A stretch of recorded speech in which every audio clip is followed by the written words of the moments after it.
This is a Rogue Media Network podcast. Are you nervous? I got you breakfast. Your face looks so nervous. I got you breakfast also, yeah. Oh, thanks. What's this? He's a baby. Is this your baby? I just carried a rando around. What? Hi, Pumpkins. Hi. Who is this? This is Theo. He's my surprise baby. I'm so surprised. Hi, Theo. It's been way too long since I've seen you, Kate. I know. Like, you made a whole kid. I made a whole baby. What? Hi, you look just like your brothers. Yeah, That's what I say. I don't have time to be creative. We just copy and paste. Yeah. Yes. Yeah. Yeah. He's so precious, though. Hello, friend. I don't want to copy and paste my kids. I heard that. Right? One was plenty. Yeah. I got 1.5. And, I got one that's a spitting image of his father. well, she's a spitting image of me. And Good her times. attitude matches. So. He's so precious. Hi, Theo. He just looking. Hi, darling. You're so cute. I love on you so much. He might puke on you. He's like James. Oh, really? Yeah. He's a puker. 3 boys. Bless your soul. I know. See? Take it from experience. You should have stopped at 2. I'm just kidding. He's precious. He tried. That was the plan. That was the plan. Aww. That was the plan. Did you like our surprise? Yes. That's a good surprise. That's a good surprise. Good morning, friend. Do you want to know the best part? Yeah. Is that we're live in our podcast. We just recorded your. That whole thing was caught on camera. Yes. Oh, really? That's how we're announcing Kate has a baby. We did it that way on purpose. Oh. Because clever. not most people don't know. Yeah. Okay, good. I'm Not- the no, only one not who even didn't know. No. Literally. Unless you've seen her, she just didn't make it public. No. Oh, okay. She took me to the doctor because I had a migraine. She took me to the ER, and I was so out of it, barfing in her car. And then I looked over, and I was like, "Are you having a baby?" She was like, "Yeah." I was like pulling her out of the car pregnant, and I was like, "Yeah, but I need to hold you up, and we need to go in now because you're dying." It was great. Hey, it's Christina. Hey, it's Jen. Hey, it's Cate. Real Estate Misfit Moms.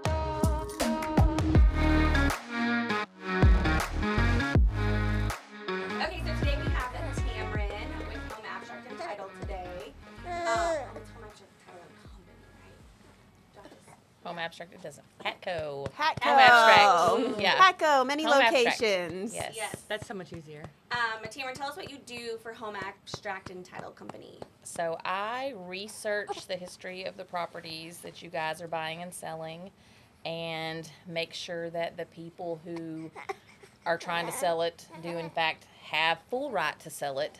Make sure that there's no liens or anything that are going to encumber the property once your buyer takes title to it. If there's any defects in title, we find those and we fix them prior to closing or during the closing process. What are some defects in title?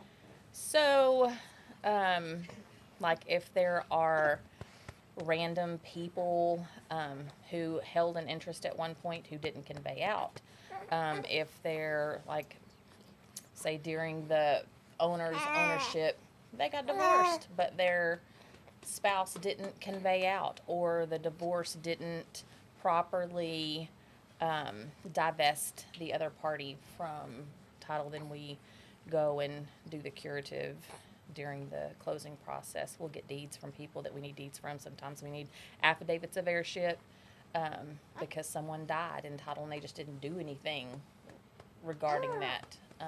That usually happens if your property hasn't been insured in a while or ever. So it's really important to be insured. It's very important. Like I would never, ever, ever, ever buy a piece of property without title insurance were I not in the line of work that I'm in. And But what is title insurance? Like, does it cover you, me, the buyer, the seller? Who does it cover? covers the buyer. It ensures that the buyer is getting full unencumbered ownership to the property, aside from their loan that Right. their purchase Their money lender loan has, or- yeah. yeah, or anything that attaches after the sale, like after the purchase. For instance, if you had an AJ against you or a a federal tax lien or What's something an like that. AJ? An abstract of judgment. So, like, if somebody owes child support Yes. and let's say he dies with a lien of child support or whatever, there would need to be something to be done to make sure that lien's still not listed on the property. Yes. So there's so many things that could attach. Yes. It's kind of mind blowing to me, really. Yeah. Also, things like doesn't matter if you're in the divorce process or separated. If you're divorcing and you are not divorced and you don't have a decree, Yes. it's still community property. Yep. Or if you have a side piece, like happened to me, and you get to closing. What? Yeah. It was with Tamron. We got to closing.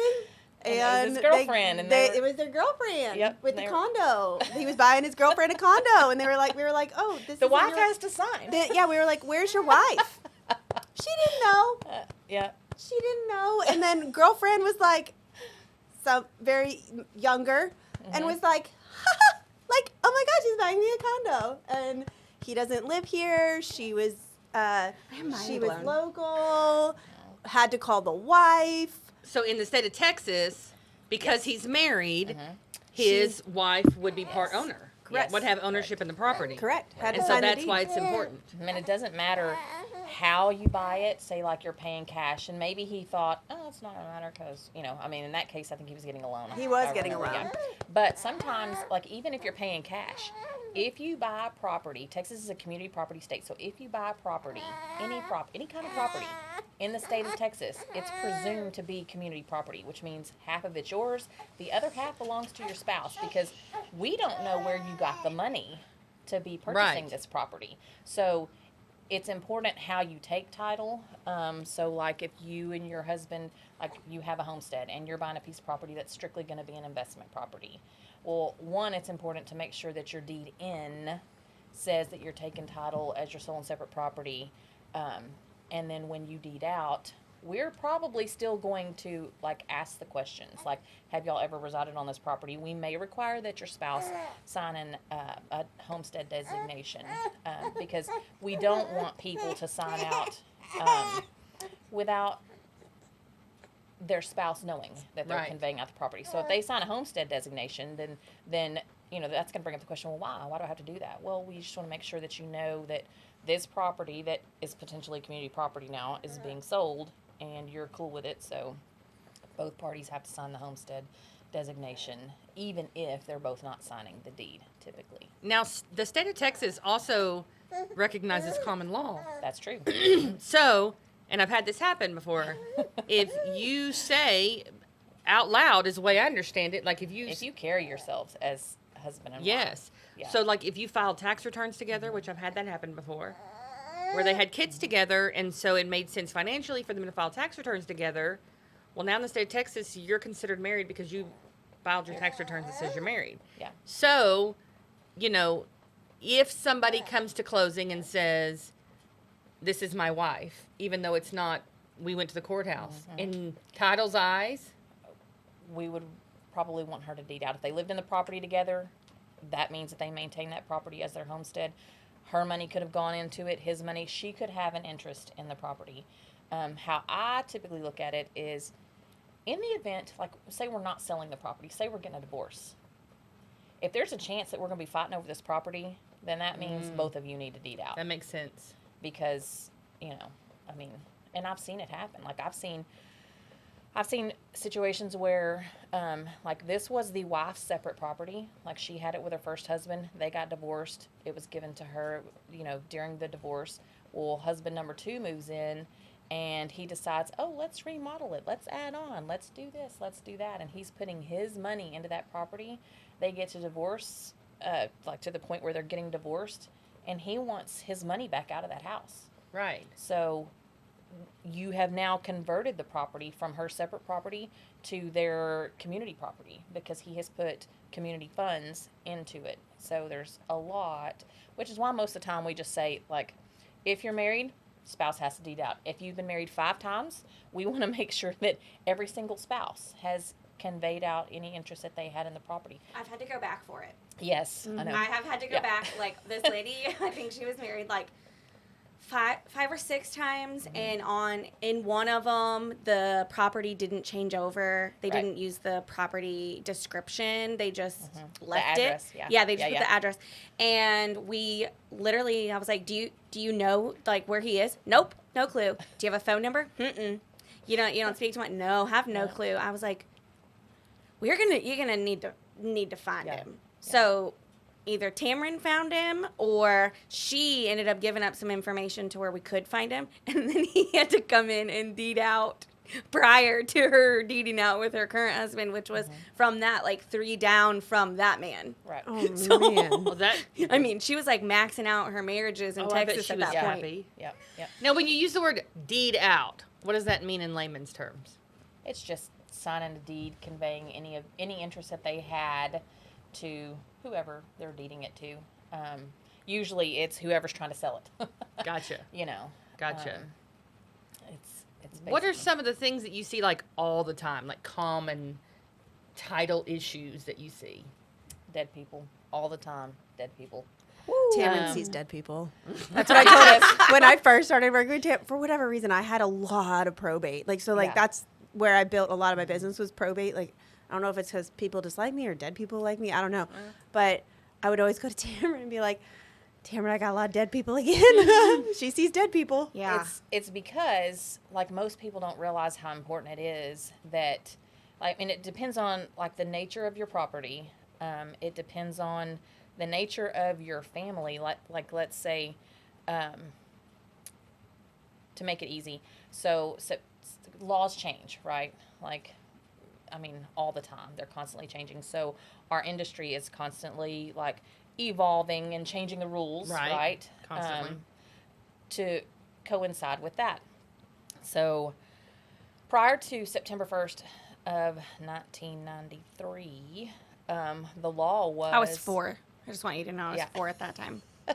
I was out of high school, so Just wanted to share that. explicatives. Okay. Oh, I'm not Anyways, the oldest in the room. Yes. Sorry about that. Yeah. I'm not the youngest in the room. I just want to be really clear that I don't do math good, so I don't know how old I was at that time. So keep going.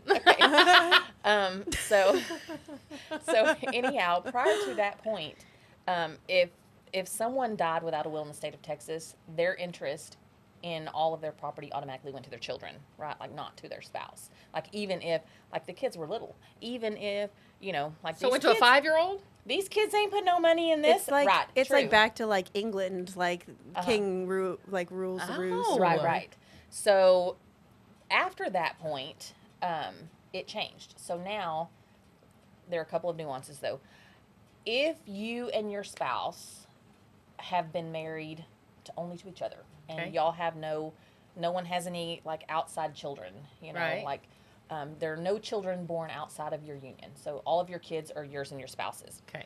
So at that point, without a will, the property automatically goes to the spouse. Now, where it gets tricky is, did either one of you have children that were not by your mate? Because if that's the case, the decedent's interest, whichever one dies first, doesn't automatically go to the spouse. It goes to the kids. So now these kids have to convey out their interest, usually to the parent. So the important thing is, if you have children, or like like The Brady Bunch. Yeah, like if some of them are hers and some of them are his, A mixed batch. a Gotcha. mixed backs of, yeah. The main thing is you have to have a will, right? You have to. You need to, yeah. Okay. I mean, I say that you don't have to. It avoids complications later on. Gotcha. If you're going to take the proper steps to get everybody out of title as soon as that person dies, not as soon. I mean, you got to, Right. but like relatively soon, then you don't necessarily have to have a will. But being that like no one really knows what's going to happen, right? Like it could be, like I could die tomorrow, Right. and Please don't. I'm not trying. I'm not actively trying. Yeah, That's not the But plan. Let's face it, we're all dying, right? Right. Like Yeah. every day, we're True. all dying. So in the event that, like something happened to me, I'd want to make sure that. Do I want to make sure that my husband can sell a property without me? Yeah, you got too many, you got a bunch of kids. Right. So, and I also have a granddaughter. So, like, if something happened to me and then, like, a week later something happened to my son. Well, guess what? Now my granddaughter inherits his portion of the property, potentially. But if you have a will that says husband gets it or one kid gets it, is Right. that the end of the road? No, that will's got to be probated. Until that will is probated, it's basically wishes on paper. That's kind of how we look at it. Oh, so if So- somebody passes, you don't probate the will, Yeah. then what? Title requires it, right? To probate in order to sell. To sell. Yeah. Most of the time, not always. But there's a timeline, right? So, like the court says, if you know that the will exists and you don't come forward within a certain time frame, it's 4 years. Okay. Then you can't do a full-blown probate at that point. You can still probate the will in certain cases as a muniment of title, but basically it's up to the judge. And they don't do the full-blown probate where they call for anyone who Thinks they have interest. thinks that who maybe the decedent owed money to, right? So like when they post it, like everybody's probably seen. Does anybody read the paper anymore? I'm old enough that I do remember when they used to- newspaper. Yeah. Yeah, Well, like I a only news- look because I have clients that are in probate. So when they Right. tell me they're starting the probate process, I'm always looking like, Yes. did they post? Did Did they they post post? the Did they notice? Right. post the notice? So they're gonna post a notice, and Where do then you at get that a point, newspaper at? Getting on Waco trip Well, online. there's a boy on a and- bicycle, and he comes by. No, Yeah. not really. But Not anymore. Not It's online anymore. though. You can pay for it. I'm not paying for the newspaper. Yeah. Give me that shit for free. Sorry, Yeah. Waco trip. They do have to pay salaries, Right. And they Okay. actually do like at Can I work, give you we a still quarter? get a paper. It's like Oh, yeah. there in front of the door when like the first person gets there in the morning. Like there's a paper person that comes by and tosses a paper at the building. So Interesting. Well, it's you know what my kid's first job's gonna be, yeah, so mom can get a paper. it's not it's not what it used to be, but you know. No, I like, bet not. But they do still post notices that way. I had one posted and I was like, people use Yeah. paper? She's like, yeah. And I was like, Yeah. okay, like they're really gonna like open the paper and be like, I'm looking for this Yeah. guy. Have you seen him? Yeah. Do you get money? You need some money? It's because you're young, baby doll. Old people, they look at the obits all the time because that's where like Their Also friend. That's true. how they That's where find their out. friends show Yeah, up. their friends died. that's right. It's true. That's yeah. true. Oh, Joe yeah. from church. I read Yeah. obits so I can figure out like why they died, but obits don't tell you why they died. Not Girl, you're a always. realtor. You read probates to see like, is this property about to be for sale? Do they I need a listing don't. agent? I don't. I really Just don't. kidding. I've never done that. No. No, I mean, I there are. there And- are, but I'm not that one. And God bless them. You know, I mean, It's like, not. They're not easy deals, and I don't. No. Yeah, I don't search the Yeah. obits to But find I will my help deals. you They if you just want come me to to. me. that's right. That's They right. seem to find I know. you. I know how to do it. I currently have closed one with 18 sellers, one in jail, one Well- up and around and back down the corner. Literally, Yeah, I just oh, I like have a remember. good day. I mean, Well- at least when they're in jail, they're easy to find. Yeah, Yeah. you know what cell they're in. Cell block. Also Yeah. true. And you can relatively easily look that up. Yeah. Yeah, but then you got to worry about like, how'd we actually get that Yeah. notary? Was that you? Where no, it wasn't. But I had one where dude was in jail. The attorney was getting the documents notarized for him to give POA to someone, and it was a forged. Oh, All of yeah. it was forged. How'd you find out? Because they looked up the notary stamp. The notary did not exist. Holy smokes. They They called the jail because they're going to confirm. Well, yeah. She had that attorney had never even entered the jail to get it Wow. signed when they said it. So that deal just blew up, and my client was like, "I'm out. I'm not doing this." I hope that turned It was out like hot a real crotch. jackass.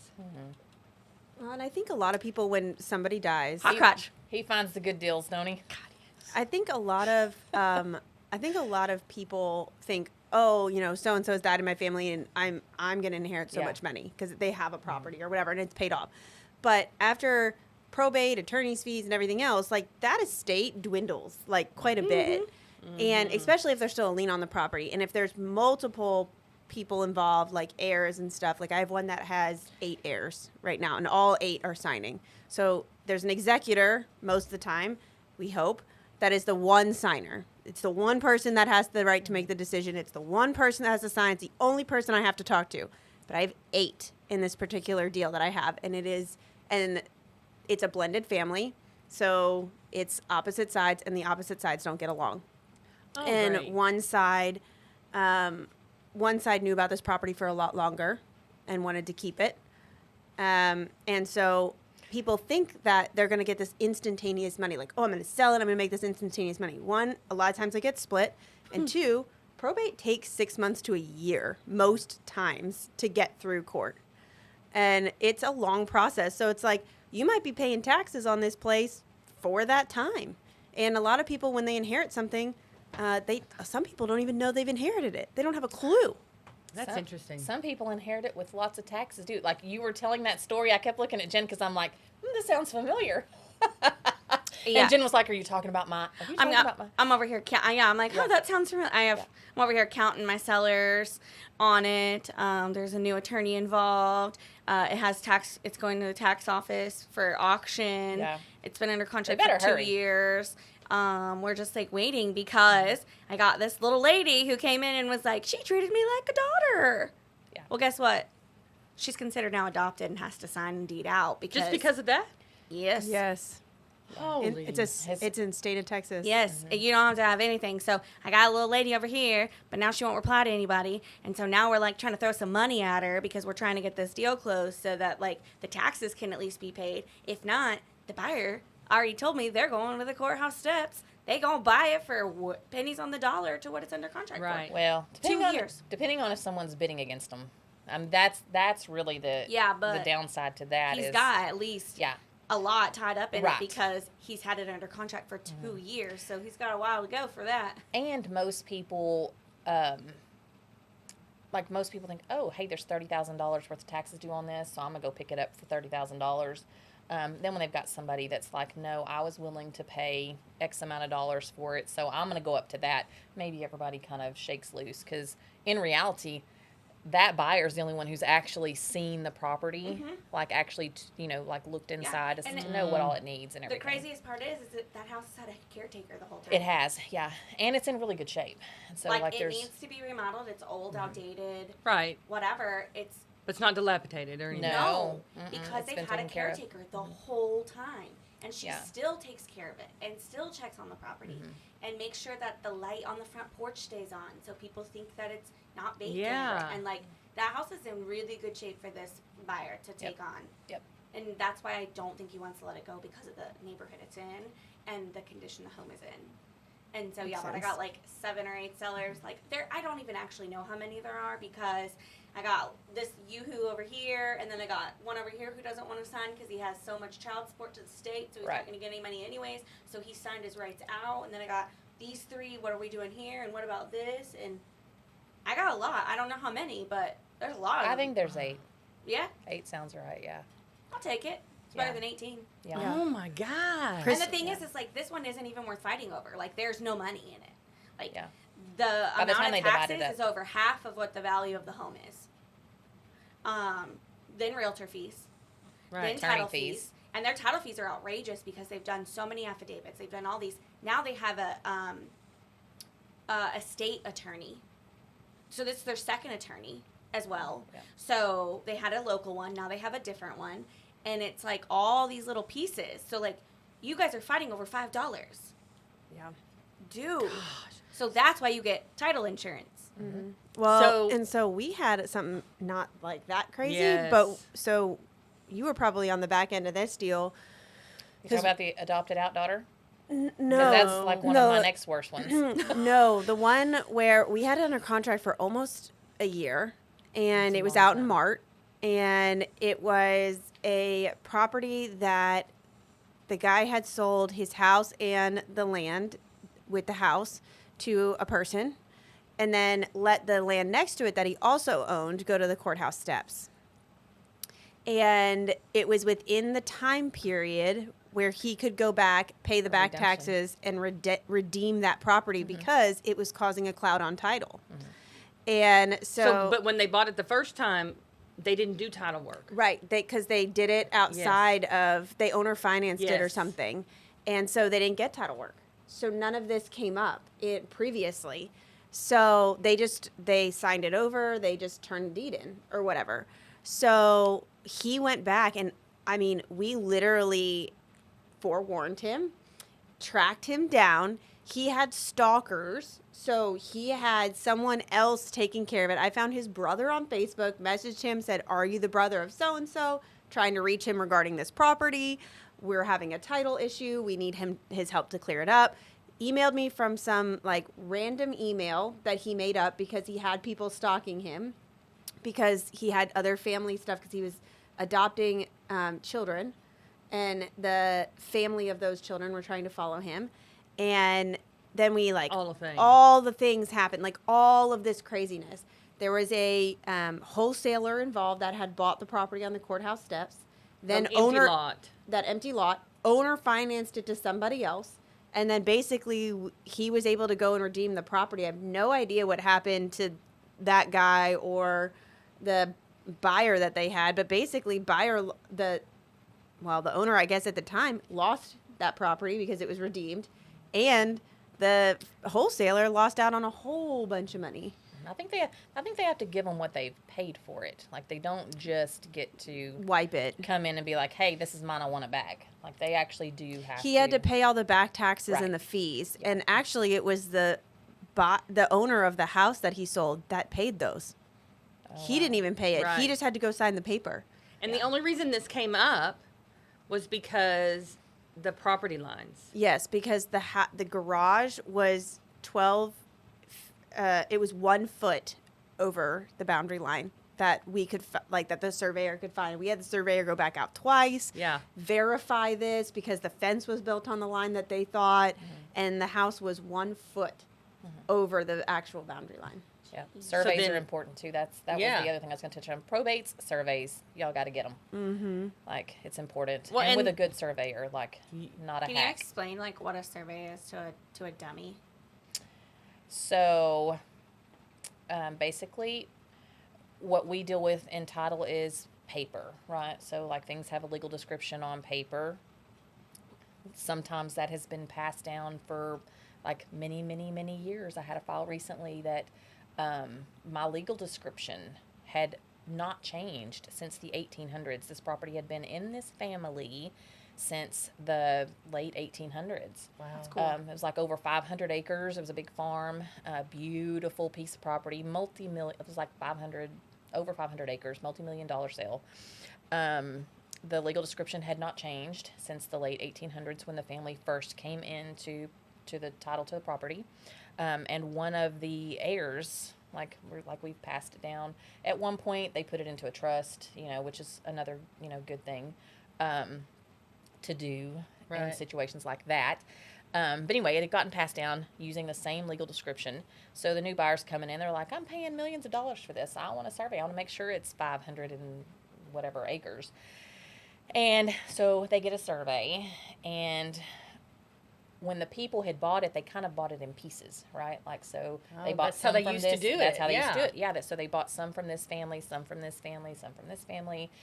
So I had I think it was 6 tracks to and we go back. Like, if it's a property that hasn't had title insurance and it's acreage, we have to go back to where they first came into title.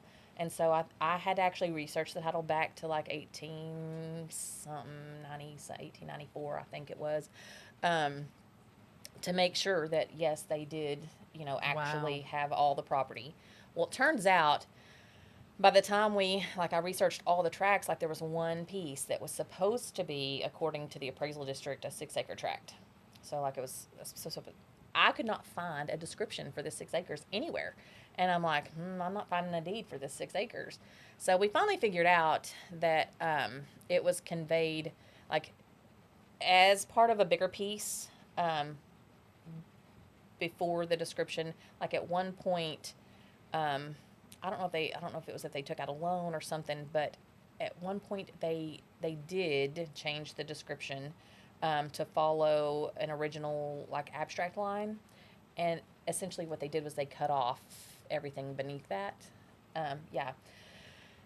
As I think they were selling out pieces at one point, there was a creek, right? And so most of the time, if you're running cattle on something, you are going to stop at the creek because that's where you're going to put your fence, right? Because you don't want your cattle getting over into the creek and drowning or dying or getting injured or something like that. So sometimes they'll make it just follow the fence. Anyway, the buyer is no, we want this 6 acres. This is a deal breaker. And I'm like, there is no 6 acres. Like, we had the survey. Yeah, bless the So surveyor's basically, heart. you couldn't find where that piece of 6 acres Mm-hmm. was included in the whole thing. Well, what had happened was it actually was part of the whole thing. Uh-huh. There was like a tiny triangular piece that when the surveyor went out, it wound up being like 0.06 or something like that. Oh. So the appraisal district had been overtaxing them by like, almost 6 acres for 100 years. And so like because the tax account was there that showed 6 acres, they were like, no, it should be 6 acres. But, It really wasn't. No, it really wasn't. And to be fair, the appraisal district's not going out and Right. surveying property. Like, they're not surveyors either. Their They're just property gonna, lines on there are just the geos. what's like, on the deed. yeah, like, it's they don't whatever's on know. the deed. Yeah. Yeah. It's an overview. Yeah. And a lot of times, like, buildings will Right. show up on the other property just because it's an overview, but in reality, it's not. Like, No. that building isn't Right. on that property. Right. This isn't on that property. This is why. Yeah. That's why surveys are the... Well, and it's not a So- true legal. Like, if Yeah. they Right. haven't had a recent survey, there is no true legal. Like, it's just, Joe Smith, acres, whatever, because that was back in whatever time, that was his name. Yeah, we Joe don't- Smith owned it. We don't. We basically just whatever the legal says. Like, we read all the prior deeds to make sure that they're the same, but we don't confirm. Like, if it's 20 acres, like, we have no way No. really. You're not we're walking the out there property. to walk in the property. Right. We don't know that the neighbor didn't build a fence like 20 feet over onto your property and has now been claiming it as theirs. Like, there's really no way to know that without a survey. So surveys are important. If probates are important, like, just kind of as a preparation in case you die while you're in title, those are two like really big things that you So should do. on the survey, it's important because you want to make sure that you're owning what you think you Right. own, basically. And then on the probate is if you don't probate, if nothing ever gets probated, you're not going to necessarily know you have an issue until you try to sell it. Right. Until you get title work. I mean, like, you can sell it using your deed. You can just But sign the deed over. At some point, someone's going to come along and they're going to be getting a mortgage loan, and the lender's going to be like, "Hey, we need title insurance for this. We need a survey for this," and that's when they're going to discover all the problems. So typically, the problems that are laying out there have been there for a long time, which makes them harder to cure, right? Because instead of dealing with just your current seller, well, now we have to deal with like all of their ancestors, in a lot of cases. And so what if there are no heirs? Like, if Joe owns the property and there was never a will probated after he died. There are always heirs. Someone gets it. So always. even if it was like 42 cousins ago? Sometimes Or- it goes yes. up and over. So, like, Yes. I did a deal where Oh. the mom and dad divorced. The son, so they had a son, and so the dad and the son bought an investment property together. Son died, and the dad wanted to sell the property, and so I see where this is going. it goes. So now, son has no kids because he's just like 20 years old, whatever. So now he goes away, but now it goes up. So now it goes to mom. Well, guess what? Mom doesn't have a relationship with dad or kid. So you got to track down mom to find mom because now mom has to deed out, and mom gets sons. Yep. Proceeds. Unless you can find where it made sense for them, they showed all the money they put into it, all the money he put into it, that would then go to his dad because his dad and him shared the mortgage that was on it. And so she got a portion of his because they made a deal, but it always goes up and over. Like, Yeah. like the If one there we're are no doing right now. children, like, if there are children, then it goes. Okay, hang on. Let's. Assuming that there are, like, outside, like, okay, so me and you are married, right? Woo! But I have kids that are not your kids, Gotcha. right? So when I die, mine go to my children. But if I didn't have children, in the state of Texas, if we're married and I don't have children, it goes to you. But in a situation where you have two people in title that are not married, like, let's say I own title with a friend. Let's say me and Jenn, like, we buy this property together, kind of like your dad and son did. Me and you are buying this property together, and I die and I don't have children, right? If you don't have children, then it goes up to your parents. If your parents are deceased, then we look for siblings. If there are no siblings, then we go back up to the parents, and then we go, who would their heirs have been aside from the children, right? So, like, are their parents alive? So, like, you may have a grandparent in title. You may have aunts and uncles in title. You may have cousins that have no idea. Ooh, that's mine right now. Yeah, like you may have cousins that have no idea that they even own an interest in this property. Or that so, they're like, related to that person. Yeah. Right. What yeah. happens if you come to a dead end? Like, there's literally nobody Goes to court. alive. Like, does it ever Goes to happen court. that way? It goes to court. Goes yeah. to court, You and the can go to judge court. makes the decision. Mm-hmm. I had that. Yeah. Who determine in heirs? lot. I had a client who bought a property. There was house and lot, and then they bought the remaining 4 tracts on the other side. When we went to sell, they bought it without title insurance. They went to sell, and husband and wife had owned that house forever. Husband had a previous, not marriage, previous relationship. Okay. Both husband and wife are dead when they bought it. So, but it was just a house that they had thought that they were buying from. They had 1 child together. Thought that they were buying from that person. Great. Turned over the deed, paid for it. When they went to sell that said house in lot, husband had a whole other family that wife probably didn't know about. And those people had not lived in lot ever. And we still had to put the notice out. And it was like not even the kids, it was like second cousins and Holy smokes. like cousins once removed, and we had to try and find one of them to basically affidavit out and deed out, because and it had to go to court because we couldn't find any of them. We could tell 1 or 2 of them were alive, but it was females and they had been married or whatever. So you don't know their names. Couldn't find them. It went to court, took 6 months for a judge to make the decision, made title, made everybody go through all of this red tape to basically say, yes, they definitely bought it free and clear. And that it has to be that the seller, my seller, bought it free and clear and didn't like try and dupe somebody. And so then when the judge signs it, then does that clear title? From a title standpoint, yes. Like if you get a judge to sign off on it, title is good.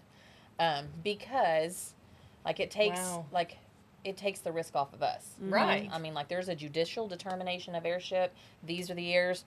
Great. We want those people to sign and we're golden. And so in like Go pretty ahead. much all cases. So if there's a situation where you cannot clear title, absolutely, like you don't know who's in title, we have no idea like where these people wound up, like it's just something that isn't like it just isn't something that we can cure right. prior to closing, then we will say you need to go find a real estate attorney, and that's important, right? Because you don't go to your proctologist Right. and ask him to fix your feet. And so What's a proctologist? That's a bum doctor. yeah. A butt doctor? Yes. so you want someone Okay. Knows. who knows what they're about so you definitely want someone, like if it were me choosing an attorney, I'd pick one that is very fluent in both real estate law and the estate code, because chances are they're going to have dealt with title previously, and so they know what we're looking for. Right. And you just go to court. Like sometimes things just have to go to court. And if the property isn't worth anything, like if it's, let's say I say worth anything. I mean, I realize that property's worth a lot these days, but if it's something that doesn't hold high value. If it's $10,000, not like $400,000. Right. Right. And I mean, like it may cost, $6,000 to go to court or $5,000. Is like it I mean, worth I don't it? know. Right. Right. Is the juice worth the squeeze? Basically, is where you're at. And sometimes the family members are like, we don't have that money. Like we don't have that kind of money. And so they don't want to like go through everything that you. So they just let the property just sit there forever and ever, amen. They stop paying taxes They stop normally. paying taxes. And they normally just let it go to the courthouse steps Yeah. and then let it Yep. a sheet to the state or Yep. whatever. And sometimes the county that the property's in, like they can't figure it out because they have to serve notice before they can actually foreclose for taxes. They have to serve notice, and sometimes they don't know, and so they're just like, yeah, we don't know about this. So whoever the county attorney is, doesn't happen a lot in McLennan County. I mean, we have really good, but there are some other counties, Smaller counties. smaller counties around where they're just like, it's not worth it to them to put forth the time and effort, or maybe it's a county that they've had like their attorneys that handle that sort of thing have kind of come and gone, and so sometimes property just sits there and Forever. and it gets harder and harder and harder. Well, yeah, because harder what to if it's go. like the lot next to your house, Yeah. and so you've just taken care of it, and then you die, and then your kid's just taking care of it. At some point, you can prove adverse possession, but that takes So that is court cost if you're alive. Uh-huh. But you can also do an affidavit of adverse possession due to time. Sometimes it has to be fenced and maintained as your homestead for a certain length of time before that's allowed. And for title purposes, those really all have to be individually approved by an underwriter. So Yes. like I, as the title examiner, can't go, yeah, you're good, we'll do this. No. I mean, I have to give all of the circumstances to our underwriters, because ultimately, if someone at some point came back and said, hey, that was my great-great-granny's house, and, I was supposed to inherit a piece of that, and we didn't go to her and get a deed out and give her, her money, then she can file a claim against the title. We have to pay that. The title company, actually, depending on the amount, I mean, of course, sometimes the title company writes a check if it's a small amount. Sometimes we have to make a claim, and we don't like doing that. no one likes to claim their E&O. Right. So that was my question. So if title work is not done correctly, and there was title insurance on the property, so like and then how does that work? So you're insuring, basically title company's ensuring that It's free this and clear. legal, this property is Right. free and clear, there's nothing attached to it. And so if you're wrong, Right. or not you, Okay. if Could the be me. title company Hope is not. wrong, You're what wrong. happens? Yeah. So the owner can come and make a claim against their title, like against their title policy. We issue an insurance policy to the buyer. And so if we are wrong, we are on the hook for that. For of what amount? What's the, like, how do you? The title insurance amount, right? The policy value. Yeah, the right? value. Yeah. So if you take title to a piece of property, we're going to issue an owner's policy Right. to the new buyer. And if that owner's policy is, $250,000, then we are on the hook for up to $250,000. So if it's something where, like, I missed a judgment and it's a couple $1,000s, chances are my title company is going to be like, Tamron, you missed this. Like, we're going to pay. We're not going to make a claim, right? Let's knock on some wood. I've never had that happen. I don't want to start now, but if it's a big amount, right, then we have to make a claim. We have to go back on our underwriters. They open up a whole thing. Underwriters have attorneys. They will look to see, is this something that we truly missed? Is this something that truly attached? Is this like something that we really, have to pay? And in the event that they do, well, that's a claim against us. Well, Home Abstract prides itself. You guys probably know this because I'm sure I've told you because I'm very proud of this, but Home Abstract is the oldest title company in McLennan County. They've been in existence since the 1850s, I think. So it's pretty awesome. That's super cool, though. Yeah. It is very cool. One of the draws, like I've worked other places before. I love the people I work with. I miss them dearly to this day, but I always knew, like, That was the Holy Grail. that's the holy grail for title in town. And so I always knew, like, if I ever, like, made a change, like, it was going to be, like, somewhere that had a long-standing, like, tradition. And they're really good people, too. So I think it's fantastic. But anyways, so we'd make a claim. Right now, Home Abstract, we just got an award yesterday. Yay. Yay. Yeah. There's a collection of them.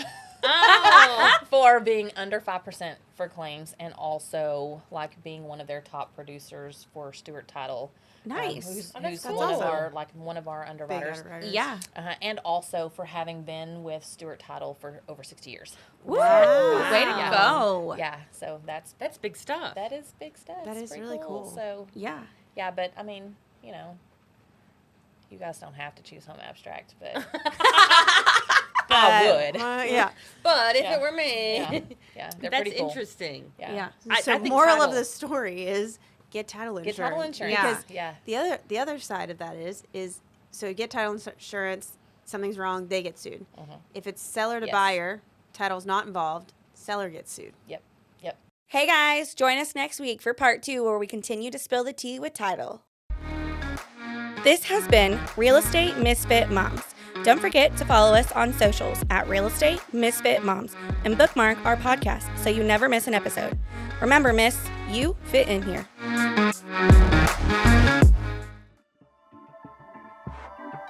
This has been a Rogue Media Network production.